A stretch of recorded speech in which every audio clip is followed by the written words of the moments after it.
بسم الله الرحمن الرحيم. الحمد لله الذي أنزل على عبده الكتاب ولم يجعل له عوجا قيما لينذر بأسا شديدا من لدنه ويبشر المؤمنين الذين يعملون الصالحات أن لهم أجرا حسنا ماكثين فيه أبدا وينذر الذين قالوا اتخذ الله ولدا ما لهم به من علم ولا لآبائهم كبرت كلمة تخرج من أفواههم إن يقولون إلا كذبا فلعلك باخع نفسك على آثارهم إن لم يؤمنوا بهذا الحديث أسفا إنا جعلنا ما على الأرض زينة لها لنبلوهم أيهم أحسن عملا وإنا لجاعلون ما عليها صعيدا جرزا أم حسبت أن أصحاب الكهف والرقيم كانوا من آياتنا عجبا إذ أوى الفتية إلى الكهف فقالوا ربنا آتنا من لدنك رحمة وهيئ لنا من أمرنا رشدا فضربنا على آذانهم في الكهف سنين عددا ثم بعثناهم لنعلم أي الحزبين أحصى لما لبثوا أمدا نحن نقص عليك نبأهم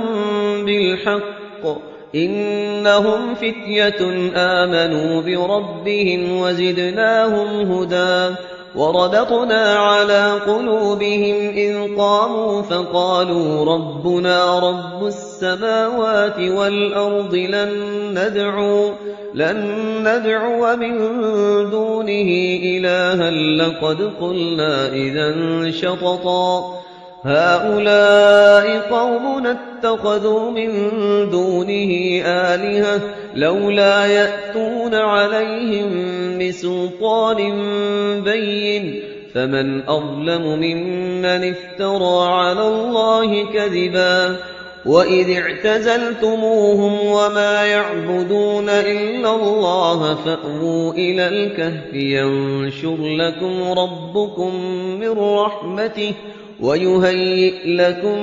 من أمركم مرفقا وترى الشمس إذا طلعت تزاور عن كهفهم ذات اليمين وإذا غربت تقرضهم ذات الشمال وهم في فجوة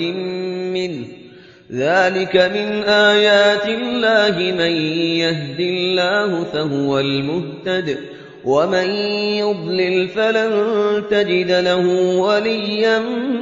مرشدا وتحسبهم أيقاظا وهم رقود ونقلبهم ذات اليمين وذات الشمال وكلبهم باسط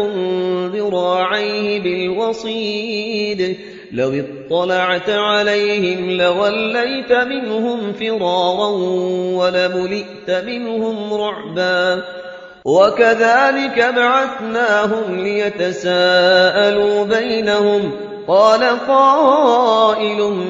منهم كم لبثتم قالوا لبثنا يوما أو بعض يوم قالوا ربكم أعلم بما لبثتم فابعثوا أحدكم بورقكم هذه إلى المدينة فلينظر أيها أزكى طعاما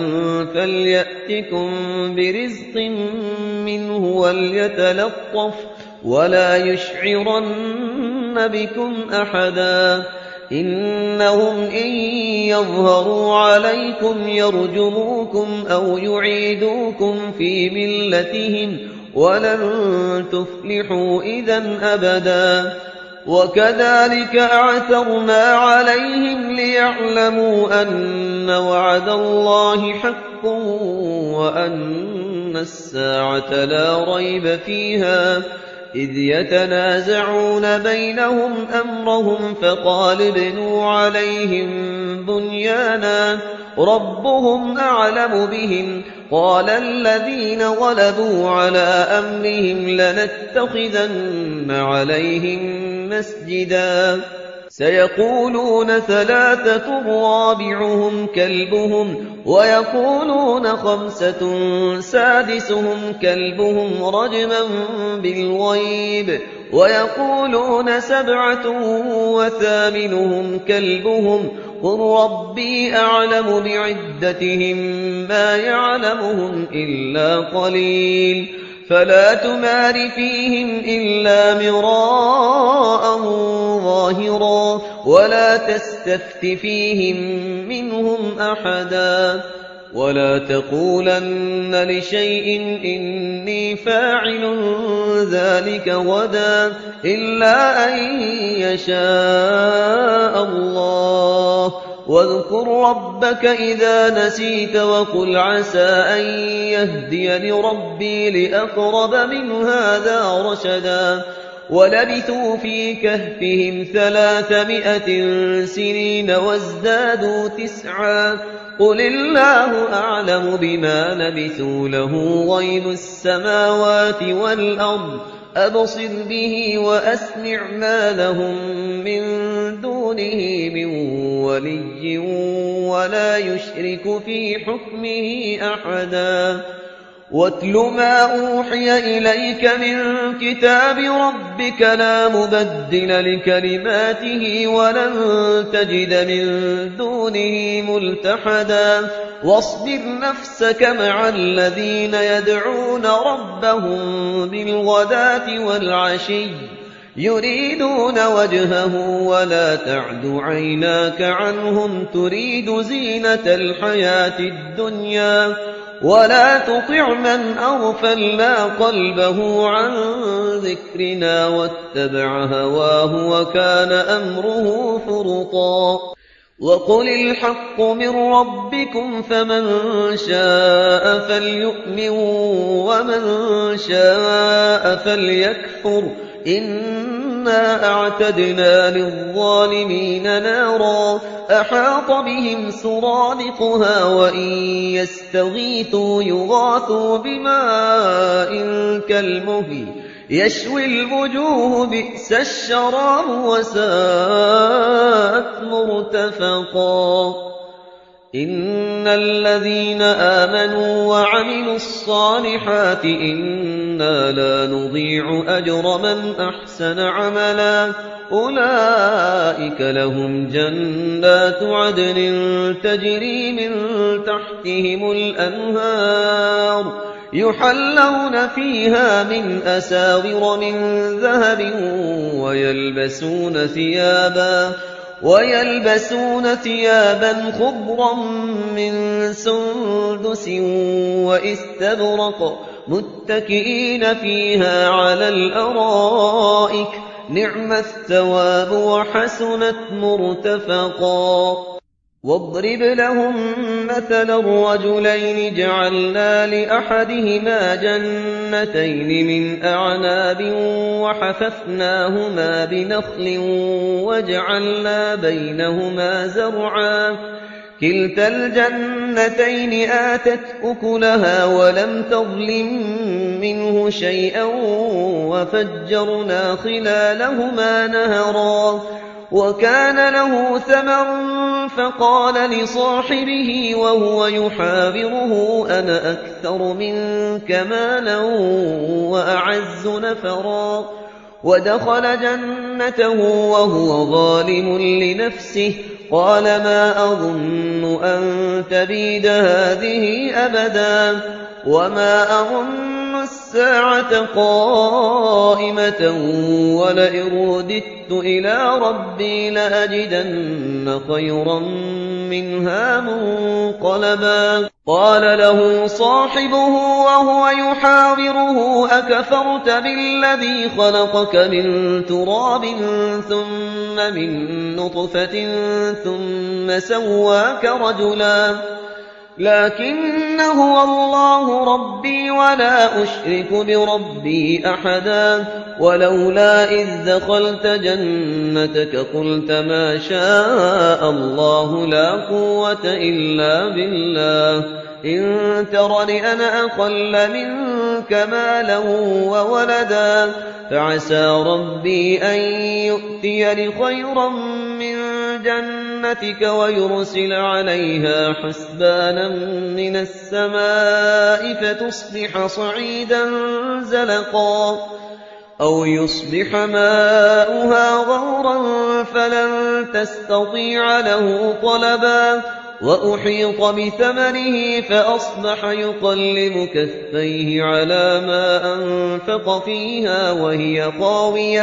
وهي خاوية على عروشها ويقول يا ليتني لم أشرك بربي أحدا ولم تكن له فئة ينصرونه من دون الله وما كان منتصرا هنالك الولاية لله الحق هو خير ثوابا وخير عقبا واضرب لهم مثل الحياة الدنيا كماء أنزلناه من السماء فاختلط به نبات الأرض فأصبح هشيما تذروه الرياح وكان الله على كل شيء مقتدرا المال والبنون زينة الحياة الدنيا والباقيات الصالحات خير عند ربك ثوابا وخير أملا ويوم نسير الجبال وترى الأرض بارزة وحشرناهم فلم نغادر منهم أحدا وعرضوا على ربك صفا لقد جئتمونا كما خلقناكم أول مرة بل زعمتم أن لن نجعل لكم موعدا ووضع الكتاب فترى المجرمين مشفقين مما فيه ويقولون يا ويلتنا ما لهذا الكتاب لا يغادر صغيرة ولا كبيرة إلا أحصاها ووجدوا ما عملوا حاضرا ولا يظلم ربك أحدا وإذ قلنا للملائكة اسجدوا لآدم فسجدوا إلا إبليس كان من الجن ففسق عن أمر ربه أفتتخذونه وذريته أولياء من دوني وهم لكم عدو بئس للظالمين بدلا ما أشهدتهم خلق السماوات والأرض ولا خلق أنفسهم وما كنت متخذ المضلين عضدا ويوم يقول نادوا شركائي الذين زعمتم فدعوهم فلم يستجيبوا لهم وجعلنا بينهم موبقا ورأى المجرمون النار فظنوا أنهم مواقعوها ولم يجدوا عنها مصرفا ولقد صرفنا في هذا القرآن للناس من كل مثل وكان الإنسان أكثر شيء جدلا وما منع الناس أن يؤمنوا إذ جاءهم الهدى ويستغفروا ربهم إلا أن تأتيهم سنة الأولين أو يأتيهم العذاب قبلا وما منع الناس أن يؤمنوا إذ جاءهم الهدى ويستغفروا ربهم إلا أن تأتيهم سنة الأولين أو يأتيهم العذاب قبلا وما نرسل المرسلين إلا مبشرين ومنذرين ويجادل الذين كفروا بالباطل ليدحضوا به الحق واتخذوا آياتي وما أنذروا هزوا ومن أظلم ممن من ذكر بآيات ربه فأعرض عنها ونسي ما قدمت يداه إنا جعلنا على قلوبهم أكنة أن يفقهوه وفي آذانهم وقرا وإن تدعوهم إلى الهدى فلن يهتدوا إذن أبدا وربك الغفور ذو الرحمة لو يؤاخذهم بما كسبوا لعجل لهم العذاب بل لهم موعد لن يجدوا من دونه موئلا وتلك القرى أهلكناهم لما ظلموا وجعلنا لمهلكهم موعدا وإذ قال موسى لفتاه لا أبرح حتى أبلغ مجمع البحرين أو أمضي حقبا فلما بلغا مجمع بينهما نسيا حوتهما فاتخذ سبيله في البحر سربا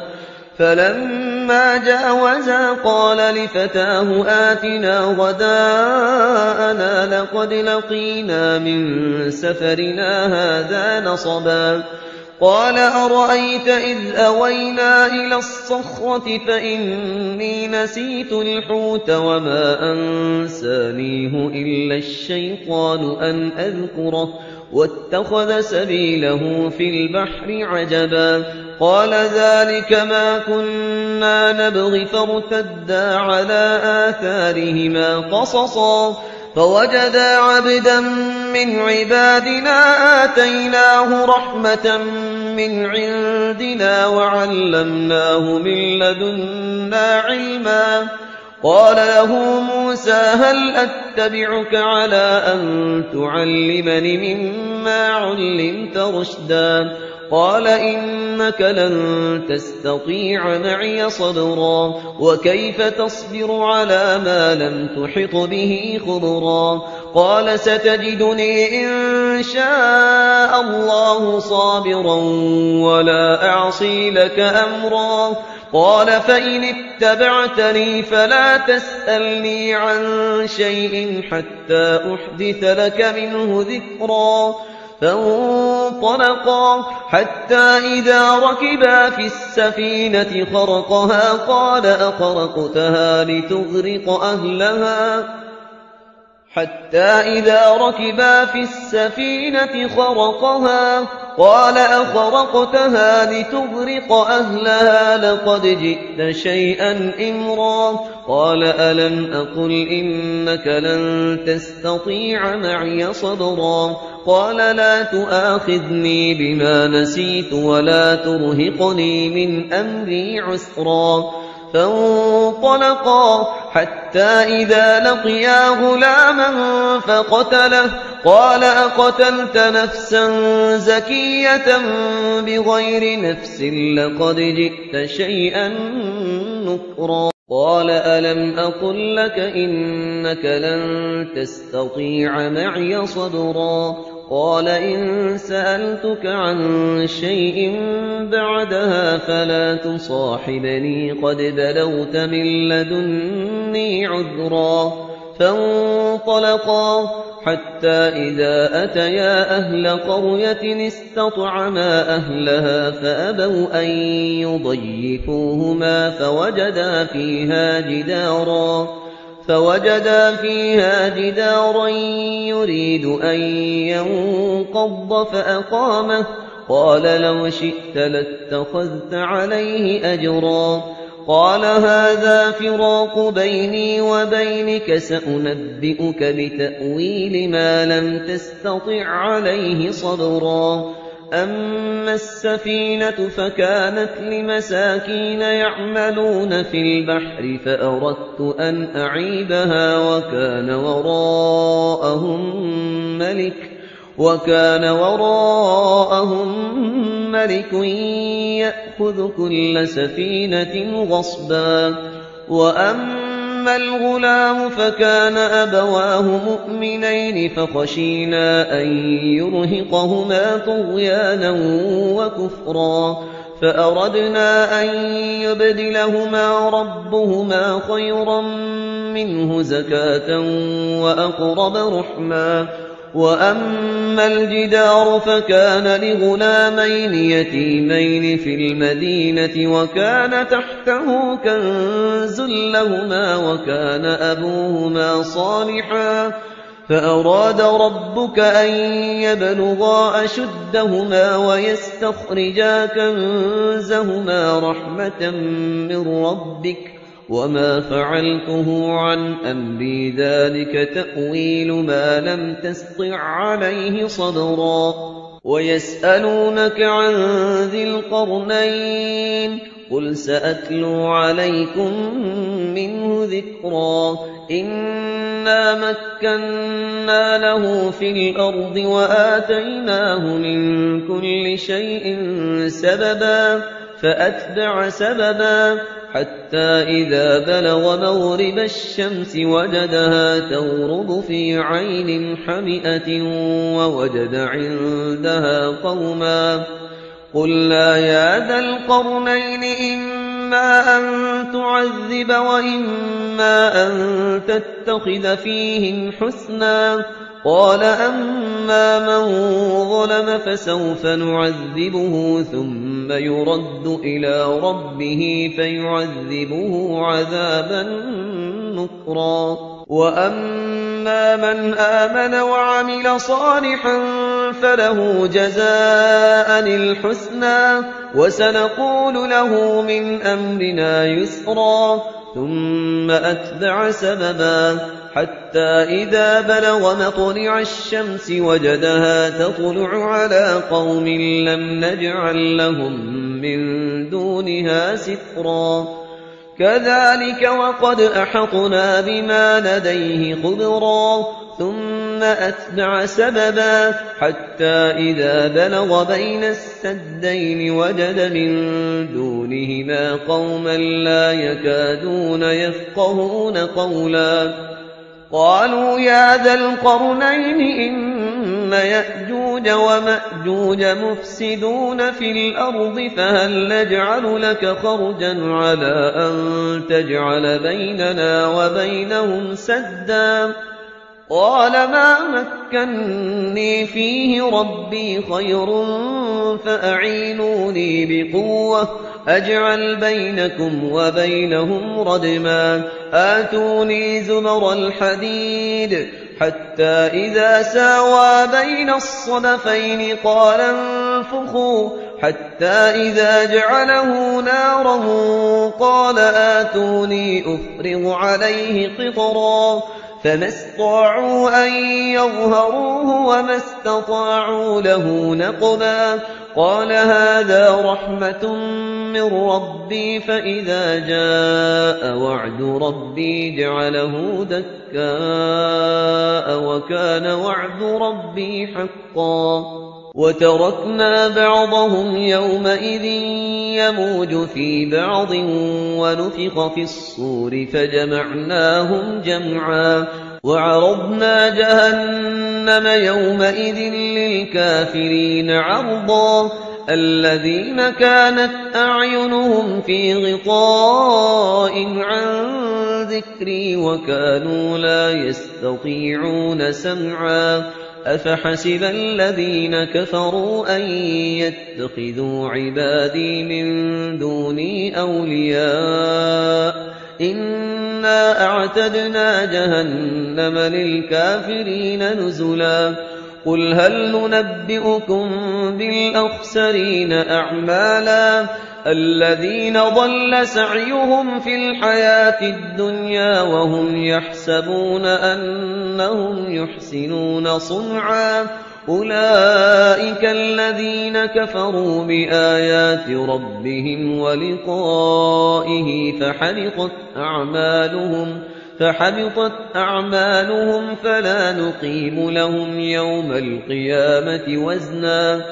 ذلك جزاؤهم جهنم بما كفروا واتخذوا آياتي ورسلي هزوا. إن إن الذين آمنوا وعملوا الصالحات كانت لهم جنات الفردوس نزلا